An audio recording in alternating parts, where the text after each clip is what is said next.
ETV ప్రేక్షకులకు నమస్కారం. శుభమస్తు కార్యక్రమంలో ఈరోజు గ్రహఫలం అంశానికి స్వాగతం. ఈనాటి గ్రహఫలం అంశంలో గ్రహాల స్థితిగతులు, వాటి ఆధారంగా ద్వాదశ రాశుల వారికి కలిగే శుభాశుభ ఫలితాలు తెలుసుకుంటారు. ఈరోజు అనంత పద్మనాభ చతుర్దశి, వినాయక నిమజ్జన ఉత్సవం జరిగేటటువంటి రోజు. ఆ కారణంగా వినాయక నిమజ్జనంలో ఉండే అంతరార్థం ఏమిటి, ఆంతర్యం ఏమిటి, ఎందుకు ఈ విధంగా తిరిగి నీళ్లలోనే నిమజ్జనాన్ని చేస్తారు వంటి విశేషాలని గణపతి దర్శనం అనే శీర్షికలో తెలుసుకుంటారు. ఇంతే కాకుండా అనంత పద్మనాభ చతుర్దశి కారణంగా ద్వాదశ రాశుల వారు అనంత పద్మనాభ స్వామిని ఏ విధమైన పుష్పాలతో అర్చించాలి, ఏ విధమైన నైవేద్యాలని సమర్పించాలి వంటి విశేషాలని కూడా తెలుసుకుంటారు. ముందుగా నేటి పంచాంగం. స్వస్తి శ్రీ శార్వనామ సంవత్సరం దక్షిణాయనం, వర్ష ఋతువు, భాద్రపద మాసం, శుద్ధపక్షం. ఈరోజు మంగళవారం. మంగళవారానికి అధిపతి కుజుడు. కుజో మనస్తాపకారక, మనసుకి తాపాన్ని కలిగించేవాడు. కాబట్టి కోర్టులకి సంబంధించిన వ్యవహారాలు ఏవైనా ఉంటే నిదానమైన శైలిలో వాటిని పరిష్కరించుకునేందుకు ప్రయత్నించడం మంచిది తప్ప ఎదురు తిరగడానికి వీలైనటువంటి అనువైనటువంటి రోజు కాదు. వాద వివాదాలని కూడా చేసేందుకు అనువైనటువంటి రోజు మాత్రం ఇది కాదు. ఈనాటి తిథి చతుర్దశి. చతుర్దశికి అధిపతి శంకరుడు.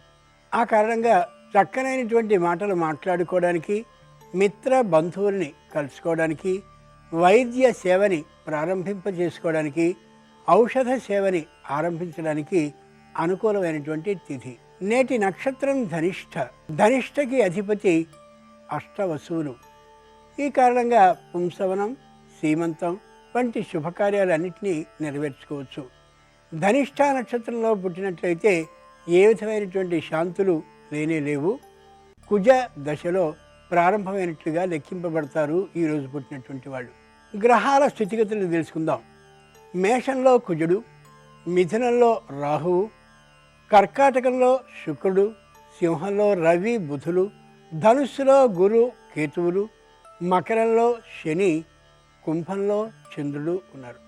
వీటి ఆధారంగా ద్వాదశ రాశుల వారి ఫలితాలని క్రమంగా పరిశీలిద్దాం. ముందుగా మేషరాశి.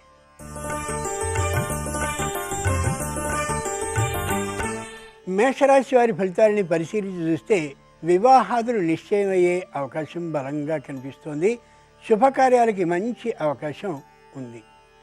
వ్యాపారంలో ఆదాయాలు అలాగే వ్యయాలు సరి సమానంగా ఉంటూ ఉత్సాహాన్నే కలిగిస్తాయి తప్ప నిరుత్సాహాన్ని మాత్రం కలిగించవు.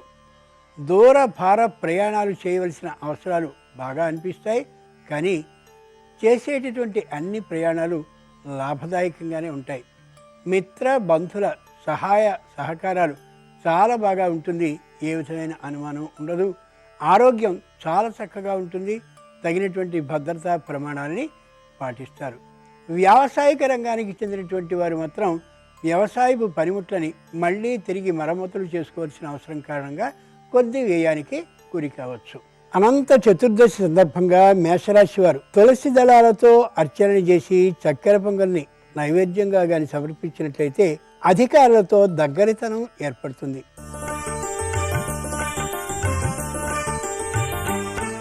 వృషభ రాశి వారి ఫలితాలని పరిశీలించి చూస్తే తాత్కాలికమైనటువంటి నిరుత్సాహం కలుగుతుంది.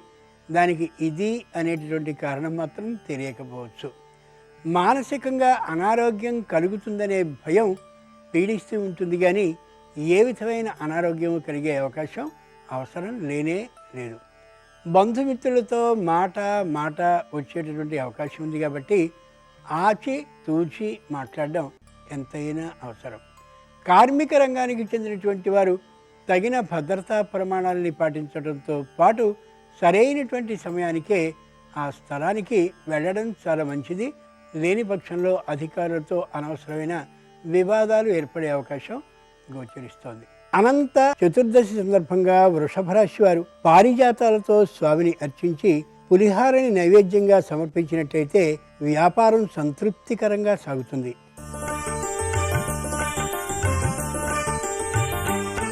ఈరోజు మిథున రాశి వారి ఫలితాలని పరిశీలించి చూస్తే తాత్కాలికంగా అధికారులతో విరోధం వచ్చే అవకాశం కనిపిస్తోంది. ఒకవేళ ఏదైనా విరోధభావం కనిపించినట్లయితే తీవ్రంగా విజృంభించడం కాకుండా మెత్తగా మౌనంగా ఉండడం చాలా చాలా మంచిది. ముఖ్యంగా మిథున రాశి వారు ఆరోగ్య విషయంలో జాగ్రత్తని పాటించాలి. అంటే అజీర్ణానికి సంబంధించిన, అలాగే ఉష్ణ సంబంధమైనటువంటి వ్యాధులకు సంబంధించిన ఆరోగ్య భద్రతని పాటించడం అవసరం. దానివల్ల వైద్య చికిత్స చేసుకోవాల్సినంత అవసరం ఏర్పడదు, కానీ జాగ్రత్తగా ఉండడం చాలా మంచిది. బంధుమిత్రుల సహాయ సహకారాలు చాలా చక్కగా ఉంటాయి. అయితే స్నేహితులకి రుణాన్ని ఇవ్వడం లేదా రుణాన్ని తీసుకోవడం ఈ రోజుకి ఏమాత్రము సరికాదు. ఔషధ సేవని చేయవలసిన అవసరాలు ఏమాత్రము ఉండవు, కానీ ఆరోగ్య భద్రతని మాత్రం తప్పక ఈ రాశివారు పాటించాలి. ఈరోజు అనంత చతుర్దశి సందర్భంగా మిథున రాశి వారు స్వామిని గులాబీలతో అర్చించి పాయసాన్ని నైవేద్యంగా సమర్పించినట్లయితే తగాదాలన్నీ తీరిపోయే అవకాశం గోచరిస్తోంది.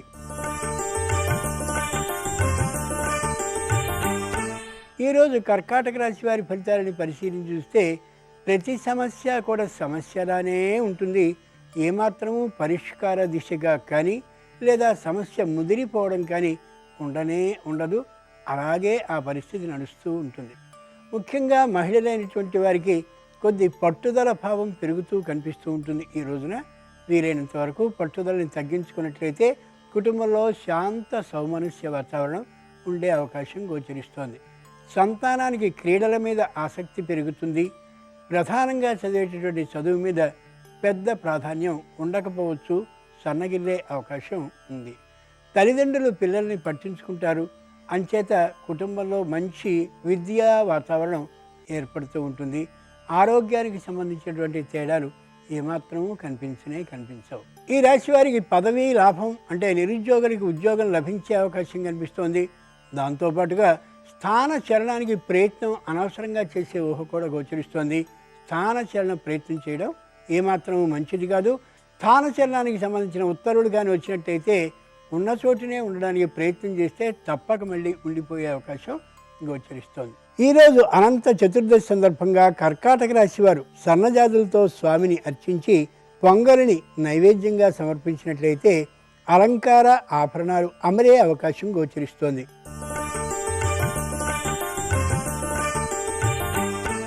ఈరోజు సింహరాశి వారి ఫలితాలను పరిశీలించి చూస్తే తాము చేస్తున్నటువంటి వృత్తిని లేదా వ్యాపారాన్ని లేదా ఉద్యోగాన్ని మానేసి పూర్తిగా వేరే రంగానికి వెళ్ళాలనే ఊహకి వస్తారు. అది ఏమాత్రం సరైనటువంటిది కాదు. రాజకీయ పక్షంలో ఉండేటటువంటి పెద్దలతో పరిచయాలని సంపాదించుకుందామని, ఇంకా పలుకుబడి ఉన్నటువంటి అధికారులతో బాగా దగ్గరతనం ఏర్పాటు చేసుకుందామని చాలా తాపత్రయపడతారు. అది కూడా ఏమాత్రము సరికాదు. విదేశాలకి వెళ్ళాలనేటటువంటి ప్రయత్నాల్లో బాగా ముమ్మరంగా ఉంటూ ఉంటారు. అది కూడా ఏమాత్రము సరికాదు. అధికారులతో వాగ్వివాదాలను చేయాలనేటటువంటి తీవ్రమైన ఉత్సాహంతో ఉంటారు. దానివల్ల అనవసరంగా ఉద్యోగ భద్రతని కోల్పోయే అవకాశం గోచరిస్తోంది. ఆకస్మికంగా ధనలాభం కలుగుతుందని ఎప్పటి నుండో ఎదురు చూస్తూ ఉంటారు. అది నిరాశనే కలిగిస్తుంది తప్ప అకస్మాత్ ధనలాభం కలిగే అవకాశం లేదు. పశువుల్ని కొనడం, పశువుల్ని అమ్మడం మొదలైనటువంటి వ్యాపారాలని చేయాలి అని అనుకుంటారు. అది తాత్కాలికంగా ఫలించే అవకాశం మాత్రం గోచరిస్తోంది. ఈరోజు అనంత చతుర్దశి సందర్భంగా సింహరాశి వారు చేమంతులతో స్వామిని అర్చించి గారెల్ని నైవేద్యంగా సమర్పిస్తే నిరుద్యోగులకి ఉద్యోగ అవకాశాలు కనిపిస్తున్నాయి.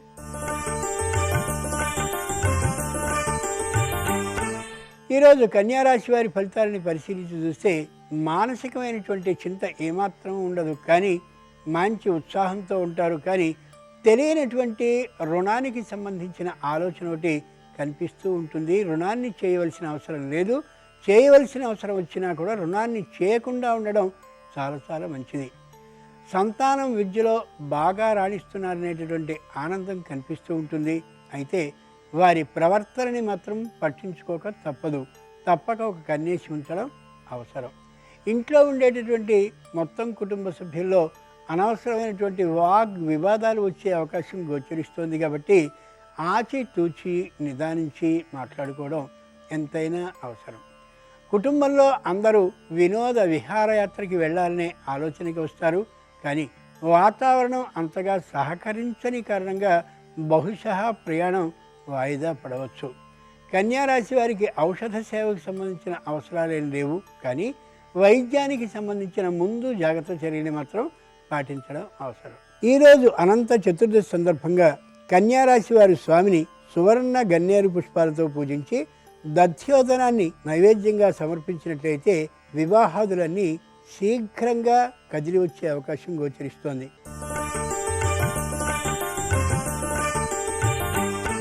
ఈరోజు తులారాశి వారి ఫలితాలను పరిశీలించి చూస్తే విపరీతమైనటువంటి కోపంతో, పట్టుదలతో, మొండితనంతో ఉండే అవకాశం గోచరిస్తోంది. ముఖ్యంగా సంతానంలో వారిని నిదానించి మాట్లాడి సరైన తోవకి తేవడం మంచిది తప్ప కొట్టి మందలించి వాళ్ళని సరైన పద్ధతిలోకి తేవాలి అని అనుకోవడం మంచిది కానే కాదు. ఆరోగ్యం అందరికీ చక్కగానే ఉంటుంది, కానీ ఉద్యోగం చాలా దూరభూమి అయినటువంటి కారణంగా వెళ్ళడానికి అంత ఇష్టపడకపోవచ్చు, బద్ధకం కారణంగా వెళ్ళకపోవచ్చు. దానివల్ల ఉద్యోగ భద్రతకి సంబంధించిన చిన్న సమస్య ఎదురయ్యే అవకాశం గోచరిస్తోంది. అధికారులతో సఖ్యభావం, సోదరభావం, మిత్రభావం అన్నీ ఉంటాయి, కానీ అధికారులు మందలించేటటువంటి అవకాశం గోచరిస్తోంది. దానికి కారణం సరైనటువంటి సమయానికి వెళ్ళకపోవడం, అలాగే అంకిత భావంతో ఉద్యోగాన్ని చేయకపోవడం కూడా. ముఖ్యంగా వృత్తి వ్యాపారాలను చేసేటటువంటి వారు గాలిలో మెడల్ని కట్టడం కాకుండా ఎంతవరకు వ్యాపారం నడుస్తుందో గమనించుకుని అంత మాత్రపు పెట్టుబడి మాత్రమే పెట్టి వ్యవహారాన్ని నడిపించుకోవడం, వ్యాపారాన్ని సాగించుకోవడం ఎంతైనా అవసరం. ఈరోజు అనంత చతుర్దశి సందర్భంగా తులారాశి వారు తులసీ దళాలతో స్వామిని అర్చించి వడపప్పుని, పానకాన్ని నైవేద్యంగా సమర్పిస్తే ఉద్యోగం స్థిరం అవుతుంది.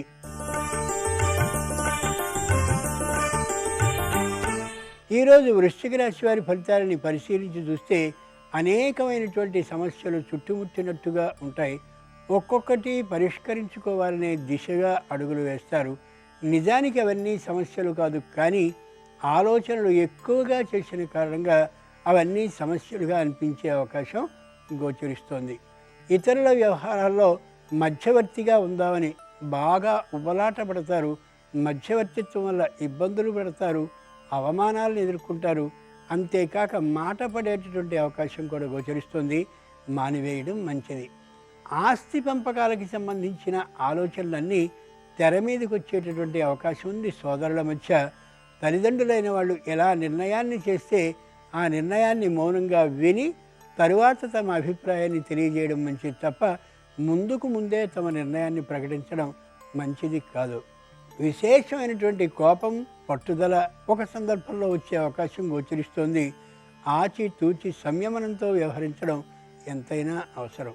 బంధుమిత్రులు సహాయ సహకారాలు అందిస్తామన్నటువంటి వాళ్ళ ఆ గట్టి మాట మీద ఏమాత్రమూ సిద్ధపడి ఉండకుండా వారు సహాయం చెయ్యరనే అభిప్రాయంతో తమకు తామే అన్ని పనుల్ని నిర్వర్తించుకోవడం ఎంతైనా మంచిది.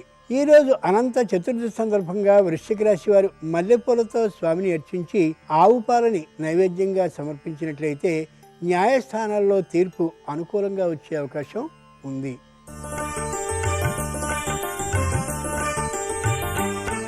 ఈరోజు ధనురాశి వారి ఫలితాలని పరిశీలించి చూస్తే దూరభారాలకి ఏమాత్రమూ లెక్క చేయకుండా మరో ప్రదేశంలో పోటీ పరీక్షలకో పై చదువులకో వెళ్ళాలనే ఆలోచనకి వస్తారు. అక్కడికి వెళతారు. అనేకమైనటువంటి శ్రమలకి గురి అయ్యి కూడా ఆ పనిని ముగించడానికి ప్రయత్నాన్ని చేస్తారు. ఫలితం ఎలా ఉన్నప్పటికీ కూడా శారీరకమైన అలసట తప్పనిసరి అవుతుంది. ఔషధ సేవ అవసరం ఏమాత్రం లేదు, కానీ శరీరంలో చిన్నగా అనారోగ్యం ఉందనే యథార్థాన్ని గ్రహించుకుని జాగ్రత్తగా ఉండడం మంచిది. తగినంత విశ్రాంతిని తీసుకోవడం, తగినంత నిద్రని పొందడం చాలా చాలా అవసరం ఈ రాశి వారికి. ముఖ్యంగా మహిళల్లో ఉత్సాహపూరితమైనటువంటి వాతావరణం బాగా ఉంటుంది. దానికి కారణం తమకి కానీ తమ సంతానానికి కానీ సంతానం కలిగేటటువంటి అవకాశం ఉన్నటువంటి కారణంగా పిల్లలు పరీక్షల్లో మంచి ఉత్తీర్ణత శాతాన్ని సంపాదించగలుగుతారు. ఆ కారణంగా ఉత్సాహంతో ఇల్లంతా కూడా చక్కని వాతావరణంతో ఉంటుంది. ఈరోజు అనంత చతుర్దశి సందర్భంగా ధనురాశి వారు మందారాలతో స్వామిని అర్చించి పూర్ణం బూరెని నైవేద్యంగా సమర్పించినట్లయితే అప్పు చేయాల్సిన అవసరం తొలగిపోతుంది.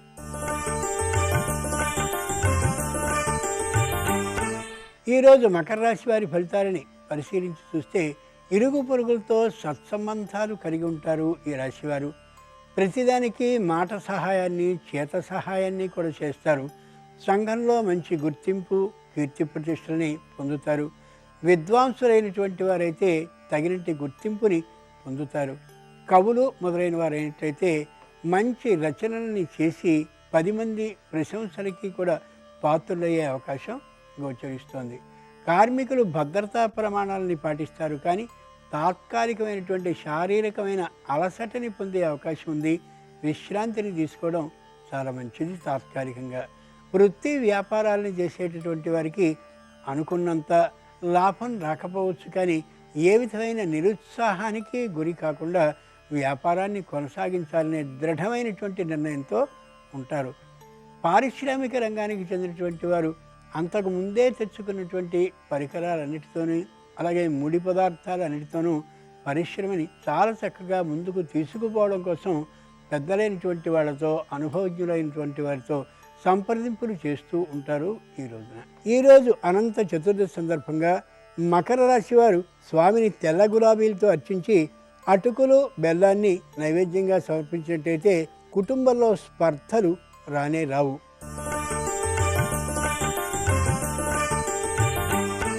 ఈరోజు కుంభరాశి వారి ఫలితాలని పరిశీలించి చూస్తే స్థలాన్ని కానీ, ఇంటిని కానీ, ఇంకా ఏదైనా అంతకుముందే కట్టబడినటువంటి దాన్ని పడగొట్టి మళ్ళీ కట్టడం కోసం తగినటువంటి ప్రయత్నాన్ని కానీ చేస్తూ అనుభవజ్ఞులైనటువంటి వారితో సంప్రదింపులు చేసే అవకాశం గోచరిస్తోంది. స్త్రీలు అలంకార సామగ్రిని, ఆభరణ సామగ్రిని కొనుక్కోవాలనే ఉత్సాహాన్ని చూపిస్తారు. దాదాపుగా అది ఫలించవచ్చు. వ్యసనాల మీద కొంత అనవసరమైనటువంటి ధన నష్టాన్ని చేసే అవకాశం గోచరిస్తోంది. దాన్ని మానుకోవడం వల్ల కుటుంబం మంచి అభివృద్ధిని సాధిస్తుందనే యథార్థాన్ని గ్రహించుకోగలగాలి. సంతానం విద్యలో చాలా ముందుకు సాగుతూ అభివృద్ధి పథంలో పెడుతున్న ప్రవర్తనలో చిన్న మార్పు కనిపించే అవకాశం ఉంది. కాబట్టి తల్లిదండ్రులు పట్టించుకుని ఉండడం ఎంతైనా అవసరం. వ్యాపారం చేసేటటువంటి వారికి వ్యాపారపు మెళకువలు బాగా తెలిసేటటువంటి అవకాశం ఉంది. అంతేకాక ఆర్థికంగా కూడా మంచి లాభాన్ని పొందగలుగుతారు ఈ రాశివారు. ముఖ్యంగా ఈ రాశివారిలో కార్మిక రంగానికి చెందినటువంటి వారు ఉత్సాహపూరితమైనటువంటి వాతావరణంతో ఉంటూ ఇతర ప్రదేశాల్లో కూడా ముఖ్యంగా మనుషుల్ని నియమించి ఆర్థికమైనటువంటి లాభాన్ని వారి ద్వారా పొందగలుగుతారు. ఈరోజు అనంత చతుర్దశి సందర్భంగా కుంభరాశి వారు సంపెంగ పూలతో స్వామిని అర్చించి పొంగలిని నైవేద్యంగా సమర్పించినట్లయితే భాగస్వాములతో కలహాలు వచ్చే అవకాశం ఏమాత్రం ఉండదు.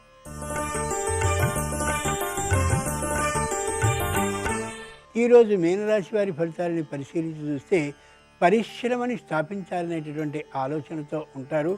అలాగే ఎక్కువ మంది సేవకుల్ని పెట్టుకుని తొందరగా కార్యాన్ని ముగించి లాభాన్ని పొందాలి అనే ప్రయత్నాలను చేస్తారు. పెద్దగా ఫలించకపోవచ్చు. ముడి సరుకుల్ని ఏర్పాటు చేసుకోవడంతో ఈరోజు సరిపోవచ్చు. ఎక్కువ ఆలోచనలు చేస్తూ ఉండేటటువంటి కారణంగా స్త్రీలకి మానసికమైనటువంటి చింత, దానితో పాటు తలనొప్పి వంటి వచ్చేటటువంటి అవకాశం కనిపిస్తోంది. ఆలోచనని నియంత్రించుకోవడం ఎంతైనా అవసరం. రుణాలని ఇచ్చి ఎక్కువ వడ్డీని సంపాదించాలి అనే ఊహకి వస్తారు. రుణాలని ఇవ్వడం కానీ, లేదా ఏదైనా కొనుక్కోవడానికి రుణాన్ని తీసుకోవడం కానీ, ఈ రెండు ఏమాత్రము సరికాదని గ్రహించుకోగలగాలి. ఇంతకు ముందు ఇచ్చినటువంటి బాకీల వసూళ్ళని ఏమాత్రం దౌర్జన్య బుద్ధితో కాకుండా నిదానంగా కానీ ప్రయత్నించుకున్నట్లయితే తప్పక వచ్చే అవకాశం గోచరిస్తోంది. తెలియనటువంటి మోసానికి గురయ్యారేమో ఆ యథార్థాన్ని ఎప్పటికప్పుడు లెక్కల్ని సరిగా రాసుకుంటూ ఎంతెంత ఖర్చయినది, ఎంత ఆదాయం వచ్చింది చూసుకున్నట్లయితే ఆ విషయం బాగా స్పష్టంగా బోధపడుతుంది. మరోసారి నష్టపోకుండా ఉండేటటువంటి అవకాశం కూడా కలుగుతుంది. ఈరోజు అనంత చతుర్దశి సందర్భంగా మీనరాశి వారు గన్నేరు పుష్పాలతో స్వామిని అర్చించి చెరకు రసాన్ని నైవేద్యంగా సమర్పించినట్టయితే విద్యార్థులకి ఉత్తీర్ణతా శాతం పెరిగే అవకాశం గోచరిస్తోంది. గణేష నిమజ్జనంలో అంతరార్థం ఏమిటో గణపతి దర్శనం అనే శీర్షికలో తెలుసుకుందాం.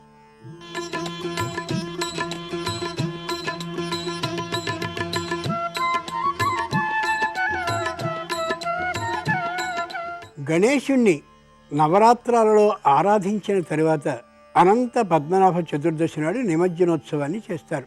ఏ చెరువులో మట్టి నుంచి గణపతిని తయారు చేశామో మళ్ళీ అదే చెరువులో గణపతిని నిమజ్జనం చేయాలనేది సంప్రదాయం. ఏది ఎక్కడి నుంచి స్వీకరించామో తిరిగి దాన్ని అక్కడికే చేర్చడం సృష్టి ధర్మం. ఈ శరీరం పాంచ భౌతిక అంశాలతో ఆకృతి దాల్చింది. చలనం ఏర్పడి చైతన్యంతో వ్యవహరించి చివరికి అచేతనమైపోయి తిరిగి పంచభూతాల్లో సంలీనం అవుతుంది. అనంత ప్రకృతిలో మమేకం అవుతుంది. పూజించిన గణపతితో పాటు 21 విధాల పత్రిని కూడా జలాశయాల్లో నిమజ్జనాన్ని చేస్తాం. దీనివల్ల ఓషధీకృతమైన ఆ పత్రాల్లోని సారం జలాశయాల్లో సమ్మిళితం అవుతుంది. ఆ నీటిని ఆ ఔషధాంశాలు శుద్ధి చేయడంతో పాటు అందులో స్నానం చేసిన వారికి శారీరక మానసిక ఆరోగ్యాలు చేకూర్చేలా కూడా చేస్తాయి. ప్రకృతి దగ్గరగా ప్రకృతితో మమేకమై ప్రకృతికి అనుగుణంగా గణేశ ఆరాధనని చేయడం వల్ల స్వామి అనుగ్రహం సత్వరంగా పొందవచ్చు. ఇలా గణేశ నిమజ్జనంలో ఎన్నో ఆధ్యాత్మిక, తాత్విక, ప్రాకృతిక అంశాలు నేపథ్యంగా కనిపిస్తాయి.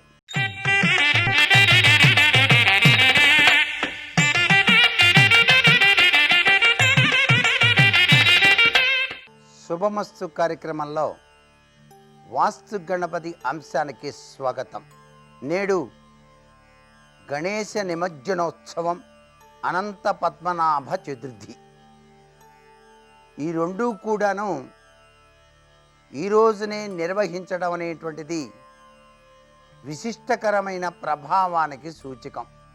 మట్టితో చేసినటువంటి గణపతిని వివిధ రకాలైనటువంటి పుష్పాలతోనూ 21 పత్రాలతోనూ ఈ యొక్క నవరాత్రులు 9 రోజులు కూడాను చక్కగా నిష్టగా అర్చన చేసిన పిదప చివరి రోజైనటువంటి ఈ సుదినాన స్వామిని నీటిలో కలపటం వెనకాల దాగిన పరమార్థం అద్వితీయమైన ప్రభావాన్ని ప్రసాదింపచేస్తుంది.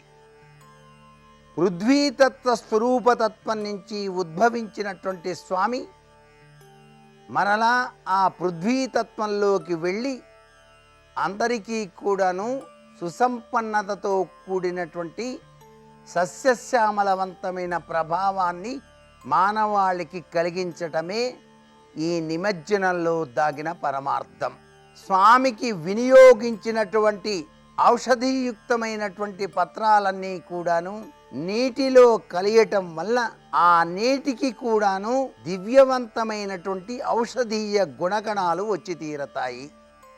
అవన్నీ కూడాను ఆరోగ్యప్రదమైనటువంటి జీవన విధానానికి సహకరిస్తాయి అని చెప్పేసి ఈ గణపతి ఉత్సవాలలో నిమజ్జనోత్సవ సందర్భంగా ప్రతి ఒక్కరూ కూడాను గమనించవలసినటువంటి ముఖ్య విషయం. అంతేకాకుండా ఈ రోజునే అనంతానంత స్వరూపతత్వంతో విరాజిల్లేటువంటి అనంత పద్మనాభ స్వామి కాలమనేటువంటి సర్పాన్ని ఆయన ఆసనంగా చేసుకొని కాలాన్ని శాసించేటువంటి విధి విధానం అనంత పద్మనాభ వ్రతంలో దాగినటువంటి ముఖ్య సూత్రం. ఎవరైతే అనంత చతుర్థి నాడు అనంతుని వ్రతాన్ని నిష్టగా ఆచరిస్తారో వారికి అనంతుడు అనంతమైనటువంటి ప్రభావాన్ని సర్వ సంపదల్ని కూడాను ప్రసాదిస్తాడు అంటోంది శాస్త్రం. చదువుకున్న వ్యక్తి ఆ చదువును సార్థకత చేయాలి తప్ప తానుగా దాచిపెట్టుకోకూడదు అని కూడా ఆ అనంత వ్రతంలో దాగిన పరమార్థ లక్షణ కథలో మనకు అర్థమవుతుంది. అంతేకాకుండా సాక్షాత్తు శ్రీకృష్ణ పరమాత్మే అనంతుడుగా చెప్పడం జరిగింది. బియ్యపు పిండితో ముగ్గులు పెట్టి కలశాన్ని స్థాపన చేసి దర్భలతో 7 పడగల స్వరూపాన్ని రూపొందించి కలశంలో ఉంచి పూజ చేసేటువంటి విధానం అనంతుడు అంటే ఇక్కడ ఆదిశేషుడు అని అర్థం, శ్రీ మహావిష్ణువు అనే అర్థాలు కూడా ఉన్నాయి. ఈ వ్రతం ప్రధానంగా ఆదిశేషును ఉద్దేశించి 14 పోగులు పోసినటువంటి దారాన్ని 14 ముడులు వేసి పసుపు కుంకుమలతో అలంకరించి తోరముగా చేతికి ధరించేటువంటి సంప్రదాయం ఉంది. 14 సంవత్సరాలకు ఒకమారు ఉద్యాపన అనేటువంటిది కూడా చేస్తారు. ఎంతో విస్తారం మహిమాన్వితమైనటువంటి ఈ వ్రతాన్ని ఆచరించే వాళ్ళు సర్వ శుభ ఫలితాల్ని కూడాను పొందుతారు అంటోంది శాస్త్రం. ఏ ఇంట అనంత పద్మనాభ స్వామి వారి యొక్క చిత్రపటం ఉంటుందో ఆ ఇంట అనంతుడు సర్వ విధములైనటువంటి సంపదల్ని కూడా ప్రసాదిస్తాడు. విష్ణుతత్వంలో విరాజిల్లే ఆ స్వామిని మనఃపూర్వకంగా ధ్యానం చేస్తూ గణేశునికి నమస్కృతాంజలి గడిస్తూ ఈ గణేశ నవరాత్రులను పరిపూర్ణం చేసుకుందామా? మరి సర్వే జనా సుఖినో భవంతు.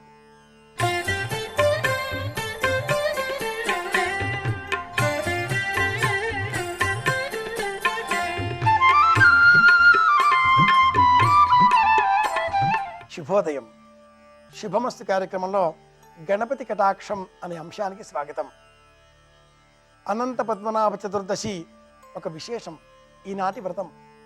అలాగే ఇన్ని రోజులుగా గణపతిని అర్చించిన మనమంతా కూడా ఆ వినాయకుడికి ఈ రోజున వీడుకోలు చెప్పేటటువంటి సందర్భం నిమజ్జనం. ఆకాశస్య అధిపో విష్ణు అగ్నిశ్చైవ మహేశ్వరి వాయోసూర్యక్షితేరీశో జలరూపో వినాయక అని మనకు తంత్రశాస్త్రం తెలియజేస్తుంది.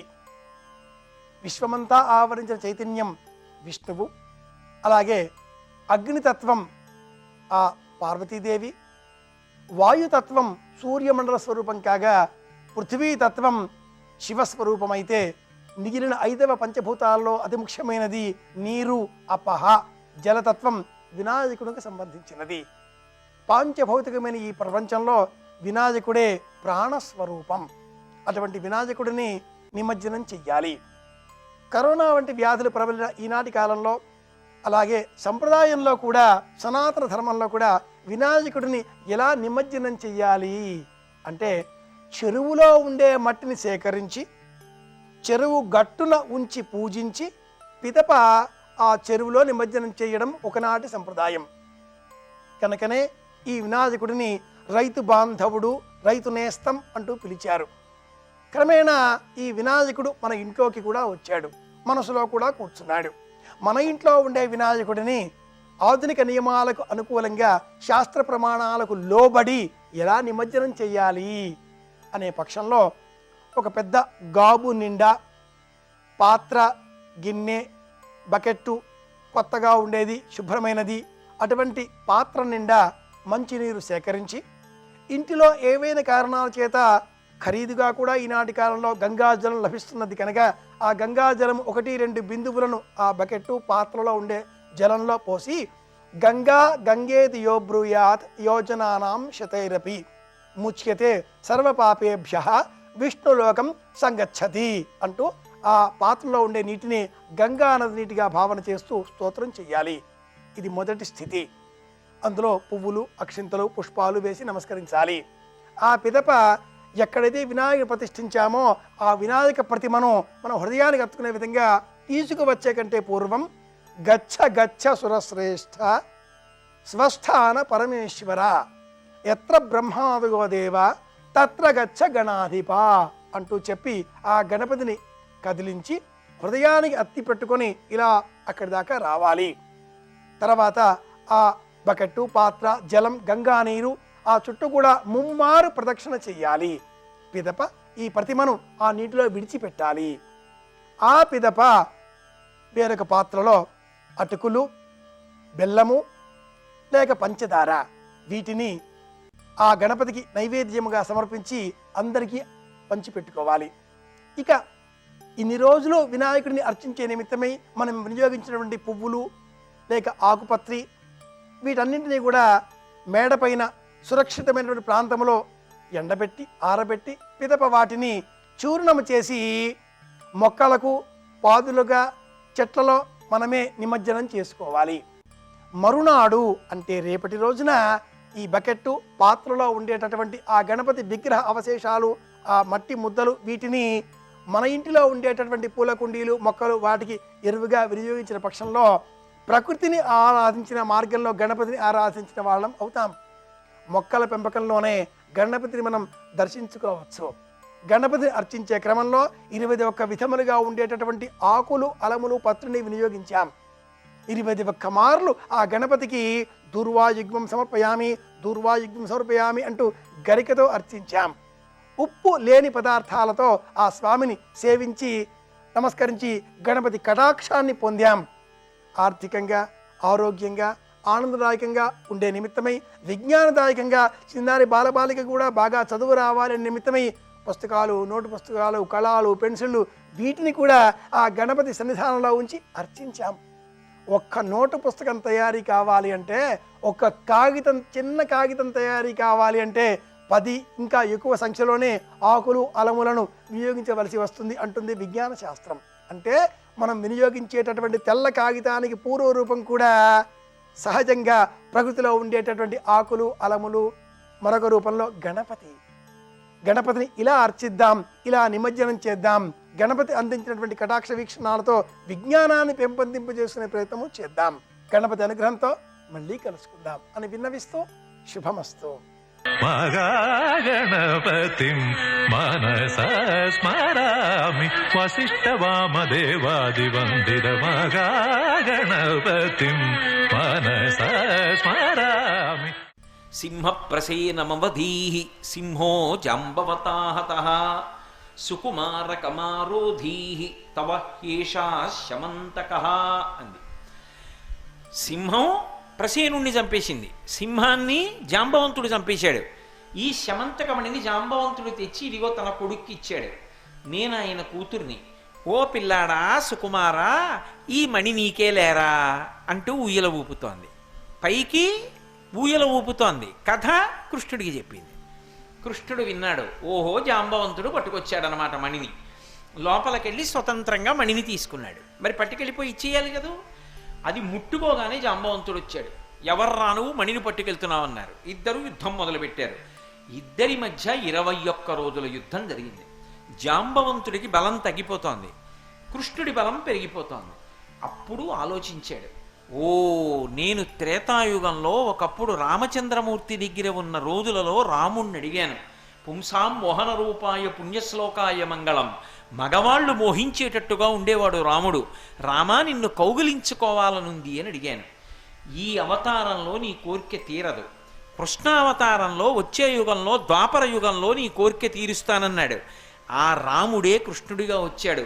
21 రోజుల మల్ల యుద్ధంలో అనేక మార్లు పట్టుకున్నాడు, కింద పడ్డాడు, మీద పడ్డాం. ఆ స్వామి దివ్య శరీరం నాకు తగిలింది. రాముడే కృష్ణుడిగా వచ్చాడని తెలుసుకుని లేచి ఆయన పాదముల మీద పడి స్తోత్రం చేశాడు. చేసి ఈ శమంతకమణిని తీసుకోండని ఇచ్చేసి, దీనితో పాటుగా ఇదిగో నా కుమార్తె జాంబవతిని కూడా పరిణయం చేసుకోండి అని జాంబవతిని శ్రీకృష్ణ భగవానుడికి ఇచ్చి వివాహం చేశాడు. అంతేకాని ఊయలలో పడుకున్న చంటిపిల్ల కాదు జాంబవతి. చంటిపిల్లని పిల్లలా చేసుకుంటాడు కృష్ణుడు. యవ్వనంలో ఉన్న పిల్ల జాంబవతిని ఇచ్చి పెళ్లి చేశాడు. ఈ జాంబవతిని శమంతకమణిని తీసుకుని కృష్ణుడు తిన్నగా ద్వారకా నగరానికి వెళ్ళి, అది సత్రాజిత్తుది కాబట్టి శమంతకమణిని సత్రాజిత్తుకి ఇచ్చేశాడు. నాయనా నేను ఎత్తుకుపోలేదు, నీ తమ్ముడు ప్రసేనుడు బాహ్య శౌచం పోతే సింహం చంపింది, సింహాన్నేమో జాంబవంతుడు చంపాడు, జాంబవంతుడు గుహలో పెట్టాడు, నేను వెళ్ళి పట్టుకొచ్చాను, ఇదిగో వాళ్ళ పిల్లనిచ్చి పెళ్లి చేశాడు, నీ మణి నువ్వు పట్టుకుపో అన్నాడు. చాలా సిగ్గుపడిపోయాడు సత్రాజిత్తు. అయ్యయ్యయ్యయ్యో, ఈ మణి వచ్చినప్పటి నుంచి కృష్ణుడిని నిందలేశాను, నా తప్పైపోయింది కృష్ణ. ఈ మణితో పాటు నాకున్న ఒకే ఒక్క కుమార్తె సత్యభామని కూడా నువ్వు తీసుకో అని చెప్పి సత్యభామనిచ్చి వివాహం చేశాడు. ఒక మణి తెచ్చుకుందామంటే 2 మణులు దొరికాయి ఆయనకి, జాంబవతి, సత్యభామ. సరే సత్యభామని కూడా వివాహం చేసుకున్నాక అన్నాడు, నీకు ఎటూ కొడుకులు లేరు, కూతురేగా, ఇవాళ కాకపోతే రేపు ఆ ఆస్తి నాదే, ఆ మణి నాకే వస్తుంది, కొన్నాళ్ళైనా నీ దగ్గర ఉంచుకో, వచ్చినప్పటి నుంచి భయంతో దాన్ని వాళ్ళకి వీళ్ళకి ఇస్తున్నావు, ఇప్పుడు ఇంకా బెంగలేదుగా, నీ దగ్గరే ఉంచుకో అని మణిని ఇచ్చాడు. మణిని ఆయనకి ఇచ్చాడు. ఇచ్చిన తరువాత అంటే మీకు మళ్ళీ ఓ అనుమానం రావచ్చు, త్రేతాయుగంలో జాంబవంతుడు ద్వాపర యుగంలో ఎలా ఉన్నాడండి అని. రామచంద్రమూర్తి అవతార పరిసమాప్తిలో నలుగురికి చిరంజీవులుగా వరమిచ్చారు. హనుమకి, విభీషణుడికి, జాంబవంతుడికి, మైందుడికి, ద్వివిధుడికి 5గురికి ఇచ్చారు. అందులో ఒకడు కాబట్టి జాంబవంతుడు చిరంజీవిగా ఉన్నాడు కలియుగ ప్రారంభం వరకు. కాబట్టి ద్వాపర యుగంలో కృష్ణ భగవానుడి యొక్క దర్శనం చేశాడు. ఇప్పుడు సత్రాజిత్తు శమంతకమణిని, సత్యభామని కూడా కృష్ణుడికి ఇచ్చేశాడు. శమంతకమణిని కృష్ణుడు సత్రాజిత్తుకి ఇచ్చేశాడు. ఇచ్చేసిన తర్వాత కృష్ణుడు, సత్యభామ, జాంబవతి సంతోషంగా ఉంటున్నారు. ఈలోగా పాండవుల్ని లక్క ఇంట్లో పెట్టి కాల్చేశారు. వాళ్ళేమో చనిపోయారు అని లోకంలో మాట వచ్చింది. కానీ వాళ్ళు చనిపోలేదు, తప్పించుకున్నారు, క్షేమంగా ఉన్నారని కృష్ణుడికి తెలుసు. ఎవరు చంపేశారు? దుర్యోధనుడు చంపేశాడు. అమ్మయ్య చచ్చిపోయారని లోపల సంతోషం ధృతరాష్ట్రుడికి. పైకి అయ్యో నా తమ్ముడి పిల్లల 5గురు, కుంతీదేవి కూడా చచ్చిపోయారని దొంగరాగాలు పెట్టి ఏడుస్తున్నాడు. ఇంత దొంగ ఏడుపులు ఏడుస్తున్న వాడిని దొంగ పరామర్శ చేసి వస్తాను, నాకు తెలుసు బతికున్నారని. అయినా ఓసారి పరామర్శ చేసి వస్తాను అని కృష్ణుడు బయలుదేరి హస్తినాపురానికి వెళ్ళాడు. ఈలోగా ఓ చమత్కారం జరిగింది. సత్రాజిత్తు సత్యభామని కృష్ణుడికిచ్చి వివాహం చెయ్యకముందు 3 అడిగారు సత్యభామని మాకిచ్చి పెళ్లి చేయమని. కృతవర్మ, శతధన్వుడు, అక్రూరుడు. ఈ 3 అడిగితే ఆ సత్రాజిత్ అన్నాడు, మీ 3లో ఎవరో ఒకరికిచ్చి పెళ్లి చేస్తానా పిల్లనన్నాడు. కానీ అకస్మాత్తుగా మలుపులు తిరగడంలో ఆ మణిని, సత్యభామని కూడా కృష్ణుడికి ఇచ్చేశాడు. మా 3లో ఎవరో ఒకరికి ఇస్తామన్నవాడు ఇవ్వకుండా కృష్ణుడికి ఇచ్చి పెళ్లి చేశాడు. సత్యభామని కక్ష పెట్టుకున్నటువంటి ఈ 3 కృష్ణుడు ఊళ్ళో లేడు, హస్తినాపురానికి వెళ్ళాడని శతధన్వుణ్ణి ఎగదోశారు. ఆ శతధన్వుడు వెళ్ళి ఆ సత్రాజిత్తుని చంపేసి శమంతకమణి పట్టుకొచ్చాడు. తీరా పట్టుకొచ్చేసాడు కానీ భయం పట్టుకుంది. వెళ్ళినవాడు ఊళ్ళో ఉండిపోతాడు, కృష్ణుడు తిరిగి వస్తాడు. ఎవరు చంపారు? నా మామగారినని చెప్పి వెంటబడి చంపేస్తాడు. అందుకని పరమభక్తుడైన అక్రూరుడికి ఇచ్చేస్తే మన జోలికి రాడని అక్రూరుడి దగ్గర మణి విడిచిపెట్టేసి తాను పారిపోయాడు అడవికి. కృష్ణుడు తిరిగి వచ్చాడు. తిరిగి వచ్చి ఏమైంది మా మామగారి కంటే, మీ మామగారిని శతధనుడు చంపేశాడన్నారు. మణి ఏదన్నారు, శతధనుడు ఎత్తుకుపోయాడన్నారు. అయితే శతధన్వుడిని పట్టుకుంటానని కృష్ణుడు బయలుదేరాడు. నేను వస్తానరా నీతో అని బలరాముడు బయలుదేరాడు. ఇద్దరూ రథంలో బయలుదేరారు. ముందు గుర్రం మీద శతధన్వుడు పారిపోతున్నాడు. అడవిలో చాలా దూరం వెళ్ళిన తర్వాత శతధన్వుడి గుర్రం డస్సిపోయి కింద పడిపోయింది. గుర్రం వదిలి కాలికి బుద్ధి చెప్పి పరిగెత్తుకుంటూ పారిపోతున్నాడు శతధన్వుడు. నేల మీద పరిగెడుతున్న వాడిని రథంలో వెళ్ళి పట్టుకోవడం మర్యాద కాదు కదా అన్నయ్య, నువ్వు ఇక్కడే ఉండు, నేను శతధన్వుడి వెంట వెళ్ళి పట్టుకుని నేను వాడిని యుద్ధంలో ఓడించి శమంతకమణి ఎక్కడ దాచాడో అడిగి తీసుకొస్తానన్నయ్య అన్నాడు. బలరాముడు కూర్చున్నాడు రథంలో. కృష్ణ పరమాత్మ వెళ్ళాడు. ఏదో అటు పరిగెత్తాడు, ఇటు పరిగెత్తాడు, ఏదో పొదలోకి వెళ్ళాడు. ఇద్దరి మధ్య యుద్ధం జరిగింది. ఆ యుద్ధం జరగడంలో శతధన్వుడు చచ్చిపోయాడు. చనిపోతే ఆయన ఒళ్ళంతా వెతికాడు, ఎక్కడ శమంతకమణి కనపడలేదు. వెనక్కి తిరిగి వచ్చాడు. బలరాముడు అడిగాడు, ఎరా దొరికిందా శమంతకమణి అన్నాడు. అన్నయ్య శతధన్వుడితో యుద్ధం చేశాను, చంపేశాను, కానీ అన్నయ్య మణి లేదు వాడి దగ్గర అన్నాడు. బలరాముడు అన్నాడు, శమంతకమణి తీసుకొస్తానని వెళ్ళి శతధన్వుడిని చంపేసి వచ్చావా? మణి లేదా వాడి దగ్గర? ఊళ్ళో అందరూ వాడి దగ్గర ఉందంటున్నారా? చిన్నప్పటి నుంచి నీది దొంగ బుద్ధే కదరా.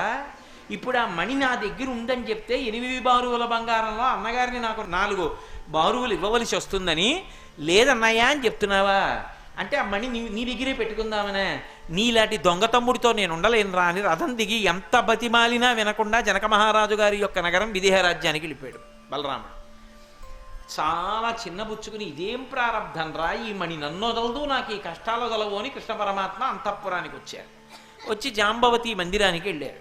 చాలా చిన్న బుచ్చుకుని ఉన్నారు. ఏం అలా ఉన్నారన్నాడు. ఏం లేదు, శమంతకమణిని శతధన్వుడు ఎత్తుకుపోయాడన్నారు, వెళ్ళి శతధన్వుడిని చంపాను, కానీ వాడి దగ్గర లేదన్నారు. అంటే ఆవిడంది, అసలు మీకు ఈ శమంతకమణి ఇచ్చిన వాడు ఎవరు? మా నాన్న. మీరా మణి పట్టుకెళ్ళి ఎవరికి ఇచ్చేశారు? మా నాన్న మీకు ఇస్తే మీ దగ్గర పెట్టుకోవాలి, తగుదునమ్మా అని సత్రాజిత్తుకి ఇచ్చారు. సత్రాజిత్తు తన కూతురికి ఇస్తాడనే మీరు ఇచ్చారు కావాలని. అందుకని సత్యభామని పెళ్లి చేసుకున్నారు. ఇచ్చింది మా నాన్న, కానీ మా మామగారు ఇచ్చారు, మా మామగారు ఇచ్చారని సత్రాజిత్తు పేరు చెప్తున్నారు. అసలు మీకు ఇచ్చిన మామగారు మా నాన్నగారు. మా నాన్నగారి పేరు ఊరు పేరు లేకుండా పోయింది. సత్యభామ కోసం సత్రాజిత్తుకి ఇచ్చి సత్యభామని పుచ్చుకొని ఆ మణి సత్రాజిత్తు ఇచ్చాడని లోకంలో ప్రచారం చేశారు. ఇప్పుడు ఆ మణి తీసుకొచ్చిస్తే మా నాన్నగారు ఇచ్చారు కదా అని నా మందిరంలో పెట్టుకుంటానేమో అని మణి దొరకలేదు జాంబవతి అని సత్యభామ దగ్గర పెట్టారు, నాకు తెలియదు అనుకోకండి అంది. అమ్మ బాబోయ్ ఇది ఎక్కడ ఉపద్రవం అని సత్యభామ మందిరానికి వెళ్ళాడు. మణేదంది ఆవిడ. అంటే లేదు శతధన్వుడి దగ్గర అన్నాడు. నాకు అర్థమైంది, జాంబవంతుడు మీకు ఆ మణి ఇచ్చాడు, దాన్ని పట్టుకొచ్చి మా నాన్నకి ఇచ్చారు. అసలు మణి తెచ్చినవాడు ఎవరు? సూర్యుడి దగ్గర నుంచి మా నాన్న. తర్వాత కదా జాంబవంతుడికి వెళ్ళింది. అసలు మణి మా నాన్నగారిది. మా నాన్నగారు మణిచ్చారని చెప్పి మళ్ళీ పుచ్చుకొని మీ దగ్గర పెట్టుకుంటే జాంబవతి అది మా నాన్నగారు కదా గెలుచుకున్నారు, ఇక సత్రాజిత్తుది ఎలా అవుతుంది, మా నాన్నగారు ఇచ్చిన మణి అని చెప్పండి అని మీ దగ్గర నుంచి మణి తీసుకుని తన దగ్గర పెట్టుకుంది. మీరు అది చెప్పకుండా నా దగ్గర అబద్ధాలు చెప్తున్నారు. లేదు లేదు, ఆ శతధన్వుడి దగ్గర మణి లేదు, శతధన్వుడిని చంపేశానంటున్నారు. మీరు దొంగ, మీ మాటలు నమ్మను. ఇదెక్కడి ప్రారంభం సార్? ఆ మణి లేదంటే బలరాముడు నమ్మడు, ఆ మణి లేదంటే ప్రజలు నమ్మరు, ఆ మణి లేదంటే సత్యభామ నమ్మదు, ఆ మణి లేదంటే జాంబవతి నమ్మదు. అందరూ కుష్ఠుడే ఎత్తుకుపోయాడు అంటున్నారు. ఎవరూ నమ్మరు ఆ మణి లేదు ఆయన దగ్గర. అక్రూరుడి దగ్గర ఉంది, అక్రూరుడు ద్వారకలో లేడు. ఎందుకని అంటే ఆయన మహాకృష్ణ భక్తుడు. ఇదేమా కృష్ణుడి పట్ల అపచారం చేశాను, కృష్ణుడి మామగారిని చంపి మణి తెస్తే పుచ్చుకున్నానని సిగ్గుపడిపోయి ఆయన కాశీపట్టణానికి వెళ్ళిపోయాడు. ఆ మణి రోజు పెట్టిన బంగారం అంతా అన్నదానం చేసేస్తున్నాడు. మణి ఎక్కడుంది కాబట్టి కాశీపట్టణంలో ఏ ఉపద్రవం లేదు. ఇక్కడ కృష్ణుడికి ఇదెక్కడి ప్రారంభం, అసలు ఇలా ఎందుకు జరిగింది అర్థం కాక తలపట్టు కూర్చున్నాడు. నటన పరిపూర్ణ అవతారం ఆయనకి తెలియదు, మన కోసం. ఇంతలో నారదుడు వచ్చాడు. ఏమి పరమాత్మ అలా ఉన్నారన్నారు. అంటే ఏమీ లేదయా, మణి ఎక్కడుందో తెలియట్లేదు, ఏమిటి అందరూ నా మీద అపనింద వేస్తున్నారు అన్నారు. అంటే నారదుడు అన్నాడు, మీకు ఎందుకు వచ్చిందో తెలుసా అపనింద? ప్రసేనుడితో కలిసి వేటకెళ్ళిన రోజు భాద్రపద శుక్లపక్ష చవితి. ఆ రోజు రాత్రి మీరు తలెత్తి ప్రసేనుడి కోసం వెతుకుతూ చూసినప్పుడు చంద్రబింబాన్ని చూశారు, అందువల్ల వస్తున్నాయి అపనిందలు అన్నారు. మరి ఏం చేస్తే పోతాయి? వరసిద్ధి వినాయక వ్రతం చేయి, పోతాయి. గణపతిం